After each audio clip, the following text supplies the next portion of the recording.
Food preservation. Microorganisms spoil our food. Spoiled food emits bad smell and has a bad taste and changed color. Common methods of preserving food in our homes. Chemical method.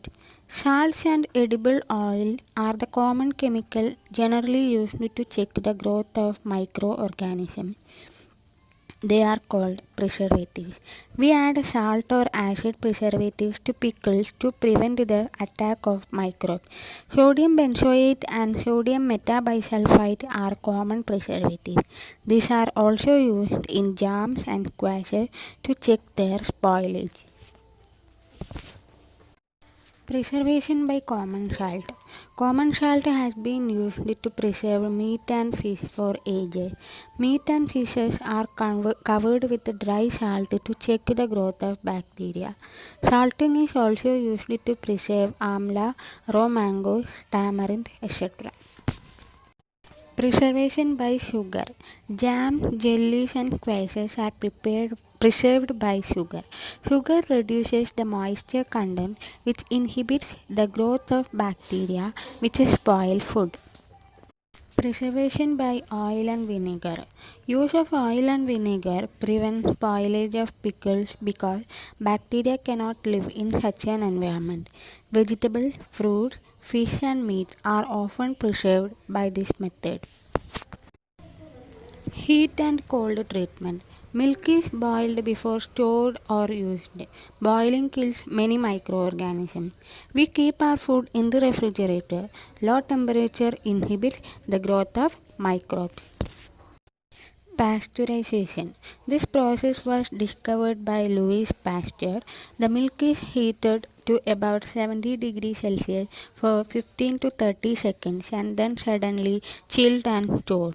This is called pasteurization. By doing so, it prevents the growth of microbes. Storage and packing. Dry fruits and even vegetables are sold in sealed airtight packets to prevent the attack of microbes. Nitrogen fixation. Rhizobium bacterium is involved in the fixation of nitrogen in leguminous plants, that is pulses. Rhizobium lives in the root nodules of leguminous plants such as beans and peas, with which it has a symbiotic relationship. Sometimes nitrogen gets fixed through the action of lightning. We know that the amount of nitrogen in the atmosphere remains constant. Nitrogen cycle. Our atmosphere has 78% nitrogen gas.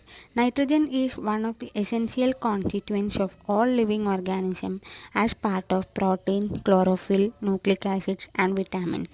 The atmospheric nitrogen cannot be taken directly by plants and animals. Certain bacteria and blue-green algae present in the soil fix nitrogen from the atmosphere and convert it into the compounds of nitrogen. Once nitrogen is converted into this usable compound, it can be utilized by plants from the soil through their roots. Nitrogen is then used for the synthesis of plant proteins and other compounds. Animals feeding on plants get these proteins and other nitrogen compounds. When plants and animals die, bacteria and fungi present in the soil convert the nitrogenous waste into nitrogenous compound to be used by plants again.